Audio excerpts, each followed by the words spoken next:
We've talked a lot about entrepreneurship, the pros, the cons, the ups, the downs, all those different types of things. And I've got one of my good friends, Wes, here, and we're going to give some real-time tools, best practices on how to grow your business, how to grow following the tools and the actual action items to launch your path.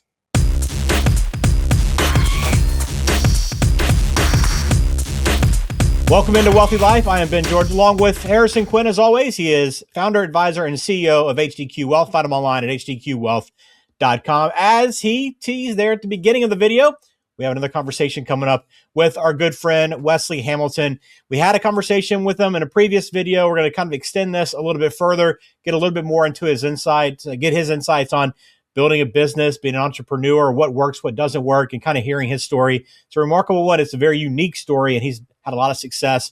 And that's why he shares this with companies and businesses all around the country. So let's jump back into another conversation here with Wesley. Wes, we got you back again. We just had an awesome episode talking all about your failures, your successes, your growth, where you've been, where you're going. Now, what everyone wants to hear is give us a little bit of a baseline, give us a little bit of an outline of how people can take your stories and apply them to what they're wanting to do themselves, whether it comes to influencer, creating content, which you've done such a good job at, building a business, a nonprofit. What are a couple of personal tools that you've used to really scale and leverage those ventures? Yeah, man, I think right now in this current time, you just can't be like foreign to AI. I think AI is a great tool to utilize in the moment for entrepreneurs, especially those that just have more limitations to the outside resources. And in real time, what does that look like for you? Like, are you using ChatGPT? Are you using Copilot, Gemini? And what are you using to replace either somebody you would have hired to kind of leverage that? So, no, absolutely. Great question. I've definitely been on a ChatGPT train since they started, since they launched. I probably was an early $20 subscriber. I'm trying to make sure I could get all of what I could out of it. And I didn't really dabble into any other AI until Claude. So a lot of times my use for ChatGPT was really to explore my ideas on a larger scale. But I didn't use it to really like supplement another position or a job. Yeah. But then I got into this Claude phase. And this is game changer. This makes me think about what position do I truly need a physical body for within my businesses, because AI, especially this one, is really a game changer. Yeah. And I'm learning it. So I think I also go through that YouTube university of like dialing into the AI systems to learn how they can work the best for me. So with ChatGPT, I use it as like my think cap. Like I really just throw my ideas at it, see how it can help. Because I've utilized it so long, it definitely like memorizes. So. It knows you. Absolutely. Better or worse. Better or worse, But no, man, I think like 2026, what am I using right now that is just helping me go to the next level? Claude. Yeah. I just think that, especially with Claude, co-work and code. Yeah. It's a game changer. You definitely have to understand business, I think, to understand what it can do for you. And you have to really understand your business and what you need it to do for you. But it's helped me understand a wide range of like graphics, for social media, or ideas of what that look like, branding, simplifying like true like real-time documents within my org to help like give more visual data. Like, I mean, when I look at it from the systems, I've truly probably did about 2 months worth of work in a weekend. Yeah. It's crazy, right? It's scary. Yeah. You know, I tell people, this is my advice, right? Like, because, you know, we all watch the Terminator. We all live life. Like we know these things. Yeah. At some point, we don't know what it will do because it is just insane at the progress that it has made in the last few years. But just like anything else, you finesse it. Yeah. You use it. You use it now. You use it to help you build. I mean, there is not one thing that it can't do. Yeah. And I'm not like, we know what's AI and we know what's not, right? Yeah. Like we know what's authentic and what's not. Yeah. So my advice would be is to really know your voice and your truth, and don't let something do it for you. Because as you navigate the system, you can really tailor it to be you in a different element. Yeah. You know, if you speak into it right, if you're not just like, hey, just create this and yep, that's good. Yeah. Right? Like, no, you know, you have to. I use it like I would use anything else. All right, that sounds good. Now let's go more in depth. Yeah. All right, that sounds good. But if it was a human to human conversation, what would that look like? All right, but my voice more authentic, you know, but that's not urban enough. I will go in deep because I don't want it to not sound like it's tailored up, but I still want my voice. Yeah. You know what I mean? So that would be my advice. Is like, don't let it take your voice, but use the systems for your advantage. And I think it's such a good piece of advice because there's a lot of people I think who are maybe against it or don't want to learn either, you know, they just don't want to learn new tech.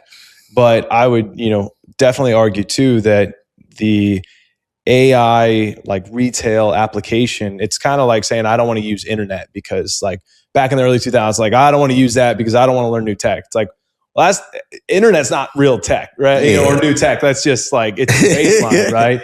You know, and I think that that's where AI is going to be, especially when it comes to small businesses and small business owners. So if you're able to do certain types of things and systems a lot more efficient, a lot quicker, and a lot more cost effective, then you're able to focus on the creativity, focus on the growth, focus on the impact. And, you know, two things that I've shared with a lot of people, I'm like, don't let these applications, don't let them critically think for you, and don't let them be decisive for you. So at the end of the day, you still need to be able to make that decision. And then also when you're making those critical thoughts and providing that critical thinking, you can't let it do it for you because that's where the brain rot becomes. You know what I mean? Because then you can let it critically think for you, but then you start having those pistons firing in your brain. And then what's your trade-off to where growth at all costs, you know, or leveraging a tool? And I think that is where the balance, you know, can be had, especially for small business owners. And I believe too, it gives you leverage and it gives you the power to have scale, but then also have higher impact. Absolutely. And it's knowledge, you know, there's many times that I'm double checking. I also use this amazing thing where I'm like, all right, great information, provide all the resources. You know, like, let me know where you got it from, provide me all the links. Like, is this real information? Is this real knowledge? Like, that is where I think a lot of people fail. Fact check. Absolutely. You got to. And you don't give it more than you can handle. You know what I mean? Like if you're like now and entrepreneurs, right? All right, let me see if it could take Jan's workload away so I don't have to have Jan working for me, right? Like that, it might do it, but that individual could literally have a way of doing things that you won't find that process happens when AI does it. And so it's also just being mindful of like, where do you find value in the people or can you teach them how to make their job a lot more effective and easier, but don't remove them? Yeah. You know, so that's because you're empowering your people absolutely instead of replacing your people. Yeah, because I'm like, I tell my team, I'm like, man, like this is so good. Like y'all can use this. Let me teach you. Let me show you. But there's not been a conversation of let me replace you. Yeah, absolutely. And along those same lines too, when it comes to tools for growing your business and even having access to your business, you know, social media and all the different types of platforms, and something you've done really, really well. What does that for you, at least in 2026, and what type of advice and shared experiences would you give to starting entrepreneurs or young entrepreneurs, or even, you know, older entrepreneurs who are not leveraging social media? Social media dead? Is it in its prime? Is it evolving? How are you using it? What does that look like in real time today? Yeah, I use social media all the time, but what I've learned is algorithms are a thing, and they are serious. So I can have 100,000 plus followers and pushing out the wrong content that doesn't align with my algorithm. And so for me, I've battled being my brand. So all things that Wes does is all things me, right? Like, so I have a large, you know, platform, but it can get saturated because I'm doing so many things that when I'm throwing them all on to that one page, it confuses the algorithm. So when you're looking and you find someone with a pretty awesome fitness video and you click on it and everything is fitness, well, that's the reason why. Is because they're tailoring their algorithm to their niche. But for me, for those that are, you know, social entrepreneurs that, you know, or lifestyle, absolutely, like it's a social media. So first, the advice that was given to me was that you can try to be as personal and you know, friendly on social media as you want, and you probably will lose. You need to treat your social media as if it's your business, and it is something as a tool for marketing. That was a hard thing for me because I'm like, I don't want to sell nothing to my audience, you know, not my authentic audience. But that's what they're there for. And if they don't get it from you, they're going to get it from someone else. And so, like, if you have a product, if you have a service, then I suggest that you do put it out. But when I talk about the algorithm, if you wear a lot of different hats, then you might have to apply yourself to having a lot of different pages. And even though, like, you can try to put everything in one, for instance, I'm a public speaker, I'm an athlete, I'm a model, I'm a father, right? Like, I'm a business owner, like all these different things. So as I'm trying to throw into my 9 squares that you see on Instagram, right? Well, it's hard to fit. It's too much. You know, I got a journal I want to say. I got all these other areas. And so I could sit there and post a video of me having family fun. Then the next video is me trying to sell something to you. It might not do nothing. But if I got my consultant page and everything is tailored to speaking, services, things like that, well, it does well. You know, like traveling. I love traveling. I will share it on my main page, but I started, let me explore. Like, if I really want to do this travel stuff, because again, it's like, you want to let social media work for you. And you do want those brand deals. You do want those partnerships that come with what you're putting out, right? So like for me as a travel influencer, I can't wait to get the deal working with hotel chains to try to figure out how they can become more accessible. Or even taking me to travel around the world to see what the access looks like already. Like, that is something I aspire to. But I can't sit there and post my travel for 3 blocks, right? 3 little squares, 3 posts. And then after that, I got 2 with fitness, 1 with my kid, 3 more about the philanthropy. Like, they're like, is he traveling or not? Right. But then when I do a travel page and everything is travel, then okay, now they understand. So my point is like you want to use social media to leverage the things that you're doing, but you have to be mindful that if you're not getting the traction that you want and that you look for, it's probably because the algorithm doesn't understand what you're doing. And when the algorithm can understand what you're doing, then the audience follows. So it's the same thing for Instagram, Facebook, YouTube, whatever. And I've just been able to learn it and experience it by throwing everything into one pot and seeing that what works. Like, in my biggest audience came from like my Netflix appearance back in 2019. So I always say, like, if I want to play with my algorithm, I'll post something from that show. Yeah. And next thing you know, it does crazy numbers all the time. So I know what audience that page is tailored to. Yeah, funny. So I can't tailor everything I'm doing because they're not in alignment to everything that I do. They're in alignment to that one area of my life that impacted them. And the other things that I'm introducing them to is something new. Right. So it's kind of like if you get a big opportunity or something, you like, I got a mass following come after that. You got to understand that following probably will never adapt to all the other amazing things you're trying to do. Cause you're like, I got 50K new people. Let me show them something new. No, you might as well just show that same clip 20 more times and I bet you it'll still do numbers. You know, because that's why they came there. Because that's why they came there. Right. So they didn't come there for you. They came for that one thing they saw you a part of. But like, and again, like, yes, they came for you. But that's the niches, right? So if you're a speaking brand, you're a talking person, you're a talking head, I'm going to go to your page because I want to hear your voice. I want to hear what you're talking about. So you're going to do numbers there, right? And so again, like whatever that is, the algorithm just tailors it to it. But when you start to get those numbers, don't reshape your platform because you're thinking now I got to bring something new to this audience. That's where I failed at. Because now I'm like, they're like, well, who is he? No, it's like we want the same stuff. You know what I mean? Like I don't. And so the other thing that you can do in that situation is remove it all. You do a Beyonce, right? Or a Kendrick Lamar. And I use that because when you see artists and you go to their page, they got one post.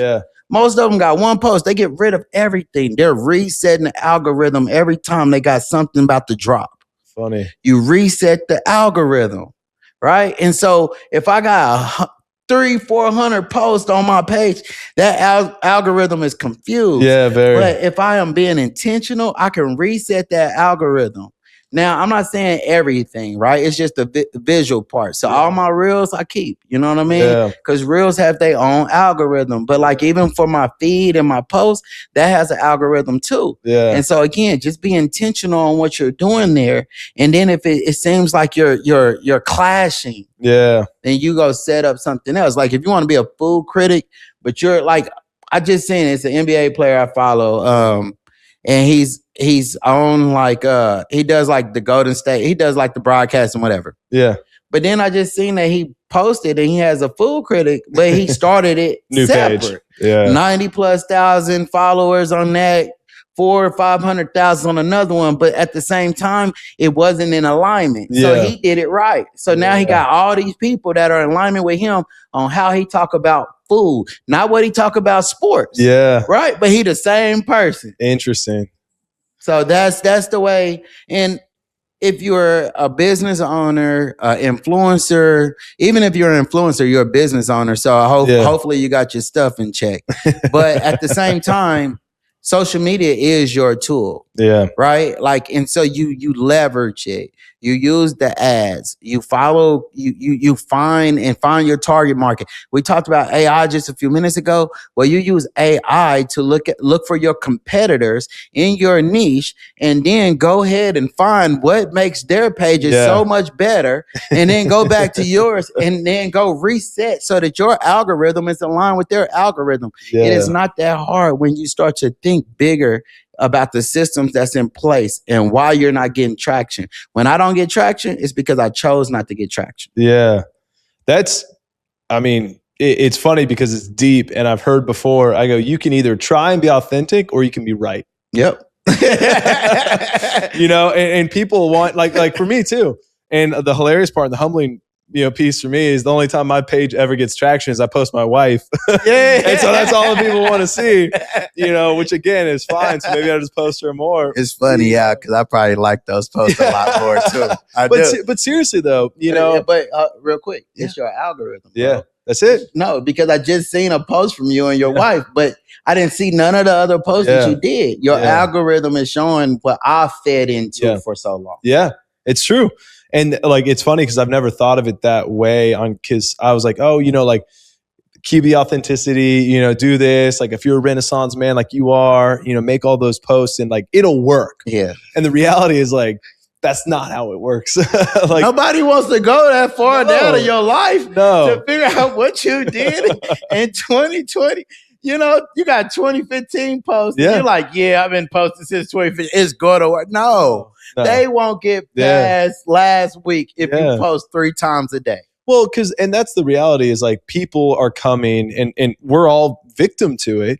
You're following and you're clicking on new pages because you're like, oh, that was an interesting food blog. Yep. That was an interesting workout, or that was an interesting travel clip. And you go to that page, and if it's full of like flowers, you're like, well, why am I here? Yep. Right. And you want to go and you're going to go, oh, he's got a bunch of travel pics. He's got a bunch of, nice videos. Like that is the reality because that's how we consume. And I'm, guilty of this, but we pretend like this algorithm is like this black box we can't uncrack. It's like, well, how do you surf social media? And that's how you serve. Yeah. You click on stuff you like, you comment, you interact with things that are interesting to you. And so therefore, like, just produce that content and you will find your niche, right?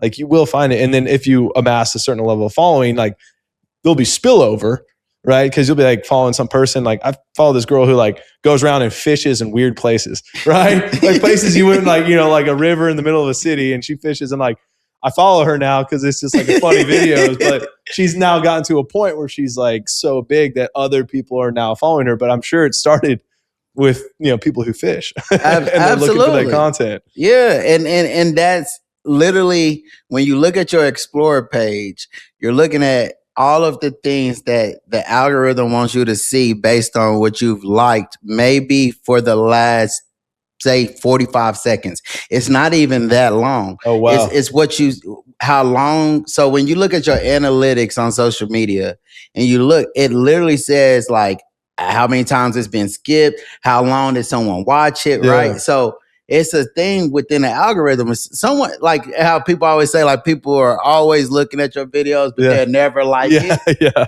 Well, that doesn't mean that your video won't. That means that your video will probably get shown to more people because even though they didn't like it, they liked it because they watched it, right? So they watched it gives you watch time. So a video that gets click, then it's not doing. It's no value. Yeah. But if someone watches it for say halfway through, the algorithm picks up that it does provide some interest. Yeah, and if social media is based on interest and how do we keep you locked in, we're going to get the more interesting video and throw it up on everything else and keep pushing it. So when I look, I see all these fitness videos, like, and then when I look and I start to like, all right, this is cool. I'm going to send it to somebody. Yeah. That somebody already liked the video, right? And then you're like, man, so no more than we do. I done been at the gym like, I want to tell you about this video, bro, but I already know you liked it, but I don't know that we knew the same. And we'll be like, that's the algorithm. Yeah. Like that's real time. That's like when people talk about real time social networking, like that's real time algorithm because you're seeing your people in your network actually click on it. So flipping the script a little bit and going old school when talking about tools for success and business owners, books. And I know you are a book fiend. You like to read. What's a book you're reading right now, and what's a couple, maybe 1 or 2 other books that you swear by that you're sending to people or you've reread or something like that? So it's crazy that my mindset to reading is probably a little different than most. Like when I read books, I am reading them to learn systems because everything has a system. Everything has a process. And when you look at entrepreneurship, when you look at your financial journey, or just life, it's a process, right? Like it's a journey. So ironically, like the book that I'm reading right now is actually the Bible. It's a good one. And it's because bestseller. Right. It's because I've just had these crazy experiences to travel to Jerusalem, to go down the streets of Bethlehem, to, be in the Dead Sea, floating in the water, and like going to the Bible Museum in DC and but still not having enough knowledge to what I'm experiencing. Yeah. And so I thought to myself, like, man, I wanna take time and just start reading. And I didn't start from the beginning. I asked for advice from some of my peers. Yeah. So they got me reading different books. So that's kind of what I'm reading right now. But in the professional world, like one book that I would like suggest anyone get is a book called Profit First. Profit First was mind blowing for me because even though it says profit first, it ultimately taught me how to save. It taught me how to save just from a strategic way, the knowledge of sometimes we keep one bank account and all of our money goes in one and we're not separating expenses. We're not separating things and we're not giving ourselves value enough to take profit first. Yeah. Right. Yeah. Rather it's 10% of your gains, but putting it somewhere else. Do you got a tax account? Yeah. Bet you I got one now. After some learning, right? And so Profit First. And another book that I always go back to when I'm thinking about business is called How to Own Your Own Mind by Napoleon Hill. It's a conversation between Napoleon Hill and Andrew Carnegie.